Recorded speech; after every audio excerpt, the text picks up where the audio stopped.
오늘 우리에게 주시는 하나님의 말씀입니다. 신약성경 요한복음입니다. 요한복음 9장 1절로 7절의 말씀입니다. 요한복음 9장 1절로 7절의 말씀을 교독합니다. 제가 한 절 읽고 여러분이 한 절 읽습니다. 예수께서 길을 가실 때 날 때부터 맹인된 사람을 보신지라.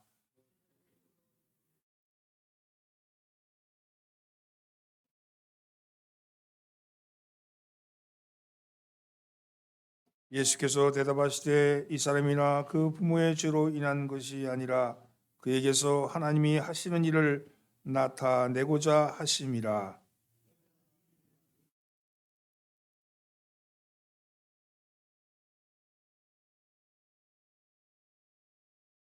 내가 세상에 있는 동안에는 세상의 빛이로라.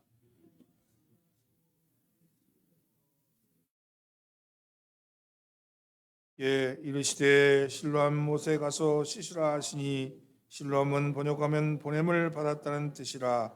이에 가서 씻고 밝은 눈으로 왔더라. 아멘. 할렐루야. 오늘도 예배에 참여하신 여러분들을 환영합니다. 이제 올겨울 추위가 맹위를 떨치고 있습니다.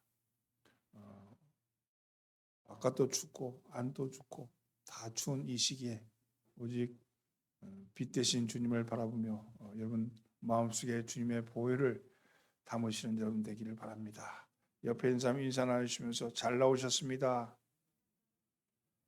앞뒤로 인사하면서 은혜 받읍시다. 때는 AD 29년 11월이었습니다. 예수님의 거룩한 구속사역의 절정기였습니다. 세상의 빛으로 오신 그분 위로는 서서히 을씨년스러운 먹구름이 덮쳐오고 있었습니다. 그동안 예수님의 활동을 예의주시하던 유대인들이 예수님을 죽이려는 음모를 꾸미고 있었기 때문입니다. 유대인들은 예수님이 가시는 곳마다 사역을 방해하고 약점을 잡기 위해서 논쟁을 벌였습니다. 이날도 예루살렘 성전에서 유대인과 주님 사이에는 격렬한 논쟁이 벌어지고 있었습니다. 유대인들은 영생의 진리를 설파하시는 예수를 향해서 귀신이 들렸다고 주장하면서 너는 누구냐? 내 정체를 밝히라고 그렇게 말을 합니다. 예수님은 이러한 유대인들을 향해서 아주 충격적인 이야기를 던집니다. 내 아버지는 너희가 하나님이라고 부르시는 그분이다. 이렇게 말하는 거죠. 그리고 이어 말하기를 너희 조상 아브라함도 나의 때가 오는 것을 보기를 원했는데 지금은 보고 즐거워한다. 이렇게 말함으로 인해서 아주 도발적인 이야기, 충격적인 이야기를 던집니다. 이 이야기를 듣자 분위기는 험악해지고 흥분된 유대인들이 하나님의 신성을 모독했다고 돌을 들어서 예수님을 치려고 들었습니다. 그것이 바로 앞절에 나오는 말씀입니다. 8장 29절의 말씀인데 함께 봉독할까요? 그들이 돌을 들어 치려하거늘 예수께서 숨어 성전에서 나가시니라. 예수님은 유대인들을 피하여서 나가서는 다시 가던 길을 가기 시작합니다. 길을 갈 때 날 때부터 소경된 사람, 맹인된 사람, 시각장애인을 만나게 되는 거죠. 그가 길가에 앉아 구걸을 하고 있었는지 주님이 그 맹인을 바라보고 계셨습니다. 쳐다보고 계셨습니다. 이것을 본 제자들이 바라보시는 주님을 향해서 묻습니다. 이 사람이 맹인된 것이 누구의 죄 때문입니까? 이 사람의 죄 때문입니까? 아니면 부모의 죄 때문입니까? 이렇게 묻는 겁니다. 그러자 우리 주님이 말씀하시기를 이 사람은 부모의 죄나 자신의 죄 때문이 아니라 하나님이 하시는 일을 나타내고자 하기 위함이다. 이렇게 말씀하시죠. 그리고는 땅에 침을 뱉어서는 진흙을 이겨서 맹인의 눈에 바르고는 실로암 못에 가서 씻으라고 말씀합니다. 이에 맹인은 실로암 못에 가서 씻고 나니까 그의 눈이 밝아졌습니다. 오늘 우리가 읽은 본문의 내용이 바로 이러한 내용이죠. 저는 이 말씀을 읽으면서 두 가지 질문을 던졌습니다. 먼저 누가 맹인이냐? 누가 맹인이냐는 것과 그리고 또 이 맹인을 통해서 나타내시고자 하는 하나님의 일은 무엇일까 하는 것이었습니다. 먼저 어떤 사람을 맹인으로 봅니까? 보아야 할 것을 보지 못하는 사람이 맹인이죠. 봐야 될 것을 보지 못하는 사람이 맹인입니다. 꼭 보아야 할 것을 보지 못하는 사람이 맹인이라면 오늘 본문은 두 부류의 맹인이 나오고 있습니다. 날 때부터 맹인된 사람과 눈을 뜨고도 꼭 보아야 할 것을 보지 못하는 맹인된 제자들입니다. 9장 1절로 2절 말씀 함께 공부합니다. 예수께서 길을 가실 때 날 때부터 맹인된 사람을 보신지라 제자들이 물어 이르되 랍비여 이 사람이 맹인으로 난 것이 누구의 죄로 인함이니이까 자기니이까 그 부모니이까. 제자들은 맹인을 앞에 두고는 이 사람이 소경된 거로 이 사람이 맹인된 게 누구의 죄 때문이냐, 자기 죄 때문입니까 부모의 죄 때문입니까 하고 묻습니다. 이건 맹인의 입장에서 보면 어처구니 없는 짓이죠. 아니 맹인이라 해도 눈은 안 보여도 귀는 들리지 않아요? 그런데 웬 사람이 지나가다가 자기를 두고 논쟁을 벌이고 있는 겁니다. 자기 부모까지도 끌어들여서 논쟁하고 있는 겁니다. 이 시각장애인 입장에서 보면 얼마나 자존심 상한 일이겠습니까?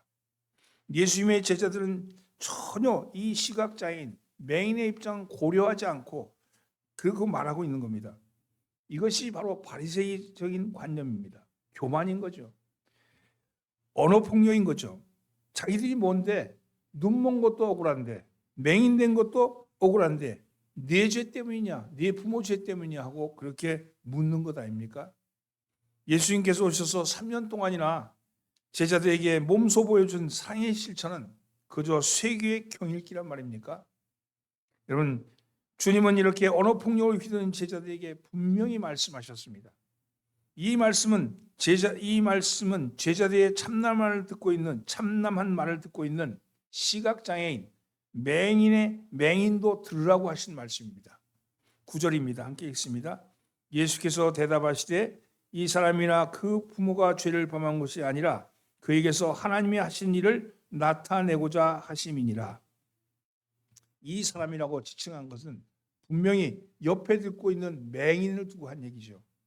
그러면서 이 사람이 맹인된 것이 하나님의 일을 하시는 것을, 하나님이 일하시는 것을 드러내는 증거로 쓰임받기 위함이다. 적어도 이 사람은 맹인된 것이 하나님의 영광을 위해서 쓰임받는 도구가 될 것이다. 이 사람은 맹인된 것이 죄 때문이 아니고 하나님의 영광을 위해서 쓰임받게 된 것이다. 이렇게 얘기하는 겁니다. 그리고 실제로 그 눈을 고치셔서 밝히셔서 하나님의 영광을 드러내셨습니다. 예수님이 이렇게 말씀하시면서 어찌 너희는 하나님의 일을 보지 못하느냐, 하나님의 일을 보지 못하느냐 이렇게 되물으시는 겁니다. 또한 이 말씀을 읽는 우리를 향해서도 너희도 눈을 뜨고 하나님이 일하시는 것을 보라고 우리에게 말씀하시는 겁니다. 이 말씀을 읽는 우리에게도 너희도 눈을 뜨고 하나님이 지금 일하시는 것을 봐라 이렇게 말씀하는 거죠. 사랑하는 성도면 보아야 할 것을 보지 못하는 사람이 맹인이라고 한다면 오늘 우리는 어떠합니까? 오늘 하나님이 우리 가운데 일하시는 것을 보고 계십니까? 그렇다면 여러분 맹인이 아니고 눈을 뜬 사람들이죠. 만약에 우리 가운데 일하시는 하나님의 일을 보지 못한다면 우리 역시도 영적인 맹인일 것입니다. 사랑하는 성도 여러분, 오늘 우리가 이 자리에 나온 것은 육적인 문제를 해결받기 위함도 있지만 무엇보다도 영적인 맹인에서 눈을 뜨기 위함입니다.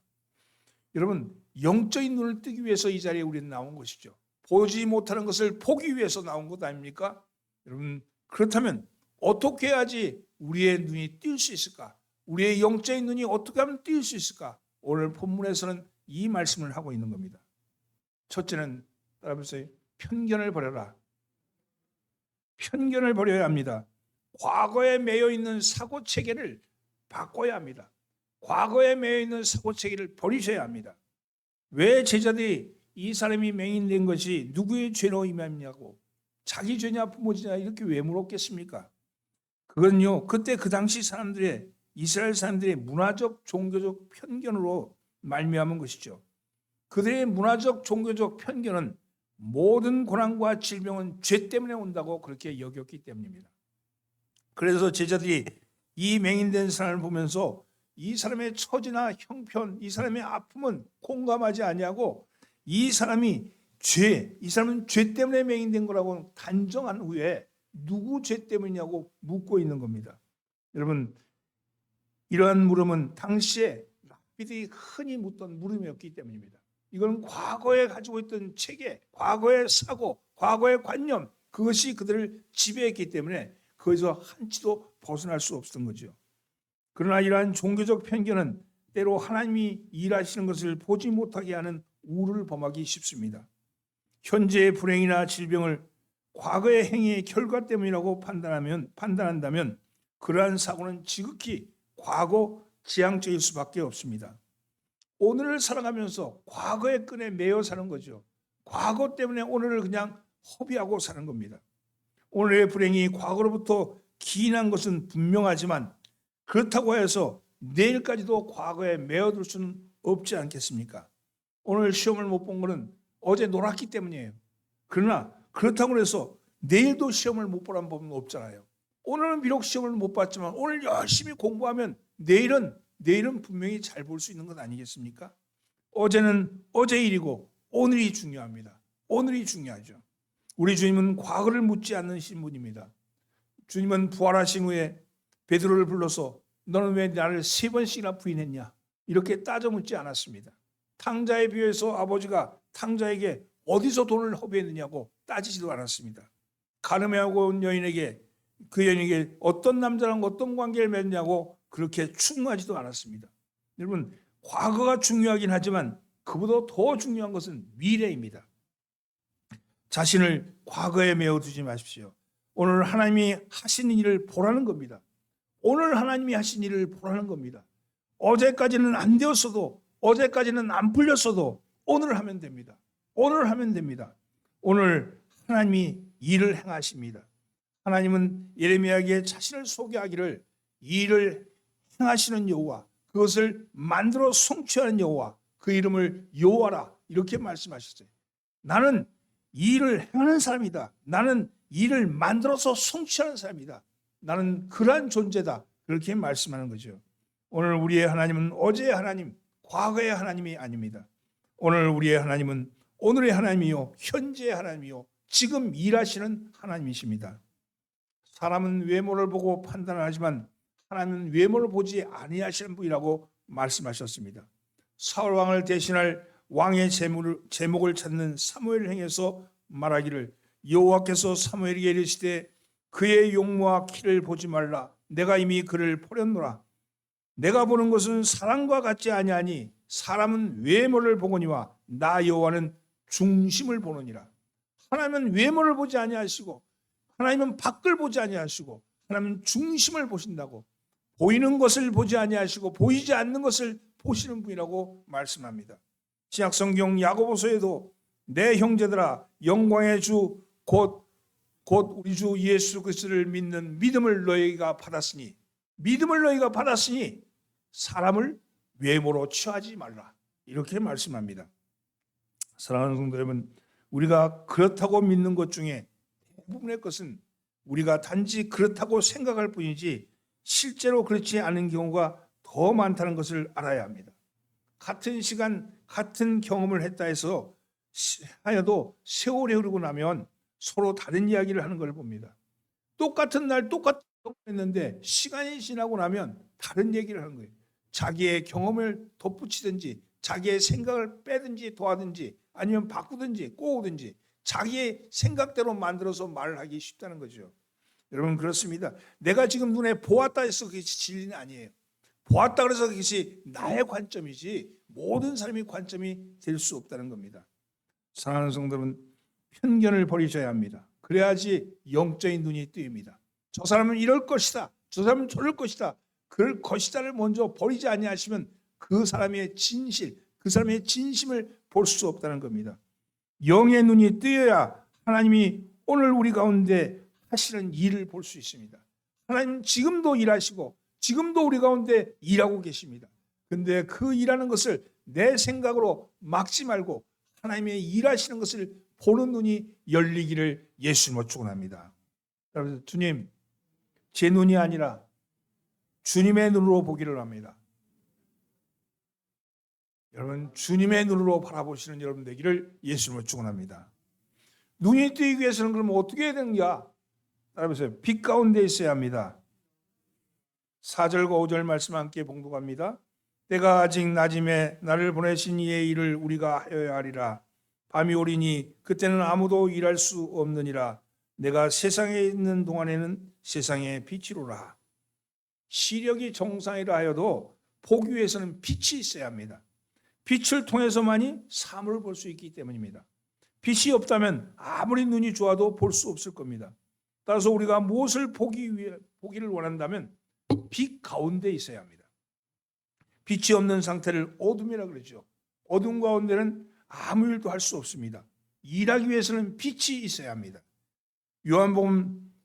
예수님은 요한복음 8장 12절에서 이렇게 말씀합니다. 나는 세상의 빛이니 나를 따르는 자는 어둠에 다니지 아니하고 생명의 빛을 얻으리라. 우리 주님이 빛이라고 말씀하셨어요. 우리 주님이 빛이라고 말씀하시면서 나를 따르는 자는 어둠에 다니지 아니하고 생명의 빛을 얻으리라고 말씀합니다. 여러분, 그리고 우리는 그 빛, 그 생명의 빛을 통해서 하나님을 일하시는 하나님을 보는 겁니다. 이 말씀을 바꿔 말한다면 누구나 일하시는 하나님을 볼 수 있다는 것은 아닙니다. 오직 빛, 예수 그리스도를 통해서만이 일하시는 하나님을 볼 수 있다는 거예요. 여러분, 바로 빛 가운데 있다는 증거는 여러분 우리가 하나님을 일하시는 걸 본다면 빛 가운데 있다는 증거가 된다는 거예요. 여러분이 하나님이 하시는 일을 볼 수 있다면 나는 빛 가운데 있구나 하는 걸 알 수 있죠. 그러나 하나님이 하신 일을 보지 못한다면 빛 가운데 있지 못하다는 사실입니다. 우리는 빛 가운데 있지 아니하면 어둠에 붙잡히고 맙니다. 요한복음 12장 35절에서 예수께서 이르시되 아직 잠시 동안 빛이 너희 중에 있으니 빛이 있을 동안에 다녀 어둠에 붙잡히지 않게 하라. 어둠에 다니는 자는 그 가는 곳을 알지 못하느니라. 어둠의 가운데 있으면 그 가는 곳을 알지 못한다. 이렇게 말씀합니다. 이어서 36절에 너에게 아직 빛이 있을 동안에 빛을 믿으라. 그리하면 빛의 아들이 되리라. 여러분, 빛이신 예수 그리스도를 믿으면 빛의 아들이 된다는 겁니다. 그래서 사도 바울은 에베소 교인들을 향해서 너희가 전에는 어둠이더니 이제는 주 안에서 빛이라. 빛의 자녀들처럼 행하라. 이렇게 권면합니다. 사랑하는 성도분, 여러분은 빛의 자녀입니다. 빛의 자녀는 빛 가운데 행하며 빛의 자녀처럼 행합니다. 빛의 자녀라는 것은요, 다른 사람에게 빛을 비춰준다는 거 아니에요? 다른 사람의 어둠을 밝혀준다는 거 아니겠어요? 주님이 있을 때 주님의 축복의 기회를 놓치지 마시기를 예수님으로 축원합니다. 예수 안에 있어야 된다는 말씀을 깊이 들으십시오. 많은 사람들이 예수 안에 있다고 하면서 사실은 예수 안에 있는 것이 아니라 주일만 되면 예수님 밖에서 예수님을 방문하러 올 뿐입니다. 그러면서 말하기를 예수님 안에 있다고 말합니다. 그리고 예배를 마치고 나면 다시 예수님 밖으로 어둠으로 돌아갑니다. 진정 예수님 안에 거하시기 바랍니다. 말씀 안에 거하시기 바랍니다. 그래서 예수님은 요한복음 14장 20절에서 그날에는 내가 아버지 안에 너희가 내 안에 내가 너희 안에 있는 것을 너희가 알리라 그러셨습니다. 그래서 이것을 깨달은 사도 바울은 갈라디아 교인들에게 이렇게 말합니다. 내가 그리스도와 함께 십자가에 못 박혔나니 그런즉 이제는 내가 사는 것이 아니요 오직 내 안에 그리스도께서 사시는 것이라. 이제 내가 육체 가운데 사는 것은 나를 사랑하사 나를 위하여 자기 자신을 버리신 하나님의 아들을 믿는 믿음 안에서 사는 것이라. 여러분, 믿음 안에서 산다는 것은 말씀 안에 산다는 거예요. 말씀 속에 산다는 것은 빛 가운데 산다는 것을 의미합니다.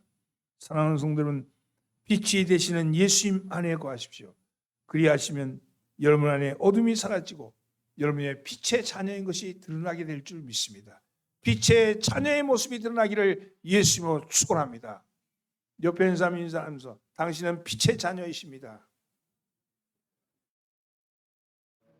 셋째는요, 눈을 뜨기 위해서는 어떻게 해야 되냐? 인내하고 순종해야 합니다. 하나님의 일을 보기 위해서는 순종해야 합니다. 오늘 이날부터 눈먼 사람은 얼마나 날 때부터 눈먼 사람은 얼마나 자존심이 상했겠습니까? 눈먼 것도 억울하고 원통한데 그 눈먼 것을 가지고 누구의 죄냐고 부모까지 들먹이면서 찍고 까부는 사람들 앞에서 얼마나 스트레스 받았겠습니까? 얼마나 열받았겠습니까? 그러나 이 맹인은 땅에 침을 뱉어서 진흙을 눈에 바르시는 예수님의 손길을 거부하지 않았습니다. 여러분, 이 자존심 상하고 이 스트레스 상하는 이 맹인 거의 다 되고 침을 뱉어서 진흙을 이겨서 눈에 바르는 주님, 그 주님, 아니 그렇게 모독을 당했는데도 그 더 큰 모독을 주는 그분의 손길을 거부하지 않는 겁니다. 그리고 순종하는 겁니다. 6절 말씀 함께 봉독합니다. 이 말씀을 하시고 땅에 침을 뱉어 진흙을 이겨 그 눈에 바르시고. 사랑하는 성도는 우리가 신앙생활하다 보면 다 잘해왔다가도 복을 받을 때가 되면 그릇을 깨트리는 사람들을 봅니다. 꼭 마지막 순간에 가서 그릇을 깨버려요. 한순간 못 참고 혈기를 부리다가 이제까지 쌓은 탑을 무너뜨리는 경우를 많이 봅니다. 여러분, 물에 빠진 사람을 구하는 수상구조대원이 받는 교육 중에 하나가 물에 사람이 빠졌다 그래서 곧바로 뛰어들어서 구조하지 말라는 겁니다. 물을 충분히 먹고 힘이 다 빠진 상태에 뛰어들라는 거예요. 왜 그렇습니까? 물에 빠진 사람을 구하려고 바로 뛰어들어가면 물에 빠진 사람이 자기 스스로 나오려고 발버둥 치다가 구하러 들어간 사람까지 붙들고 물에 빠지고 만듭니다. 그래서 물귀신이 되는 거예요. 같이 빠져 죽는 거예요. 영적으로도 마찬가지입니다. 물에 빠진 후에 혼자 나오려고 발버둥 치는 사람이 얼마나 많습니까? 조금 아는 것을 가지고 하나님이 이렇다 저렇다 판단할 뿐만 아니라 다른 사람도 못 가게 막는 사람들, 자기가 아는 것이 최고인 양 교만을 떨다가 하나님의 사자까지도 무시하는 사람들, 이런 사람들은 아직 혈기가 덜 빠진 사람입니다.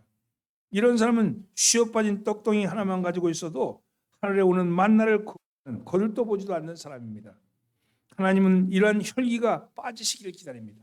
이러한 혈기가 마치 물에 빠진 사람이 여전히 자기 힘으로 나오려고 발버둥 치는 때 그것을 보고서 그냥 물에 빠진 채로 완전히 힘이 빠지기를 기다리는 것처럼 하나님은 우리의 혈기가 빠지기를 기다리신다는 거예요.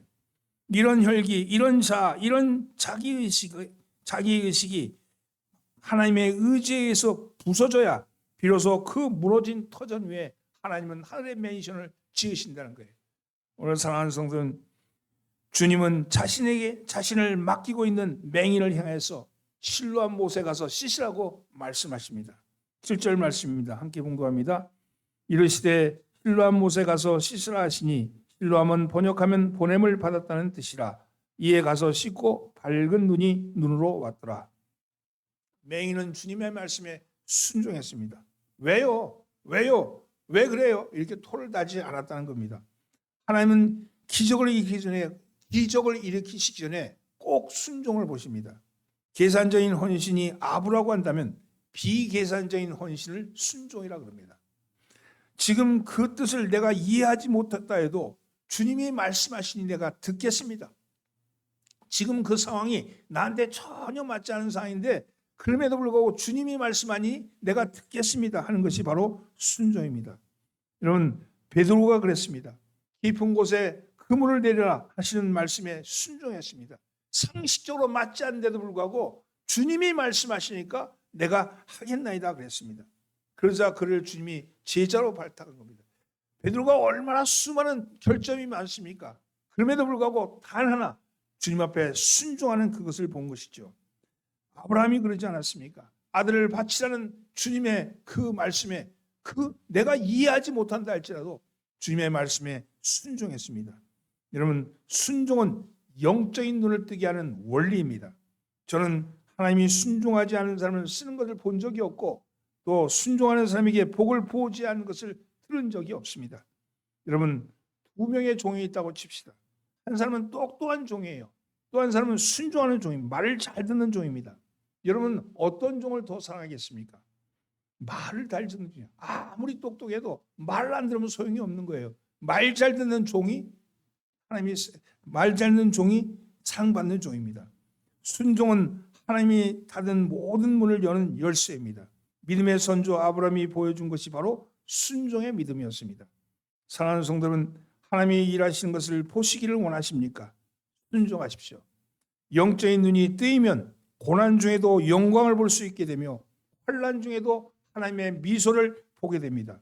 그래서 사도 바울은 로마서 8장 18절에서 이렇게 말합니다. 생각컨대 현재의 고난은 장차 우리에게 나타날 영광과 좋게 비교할 수 없도다.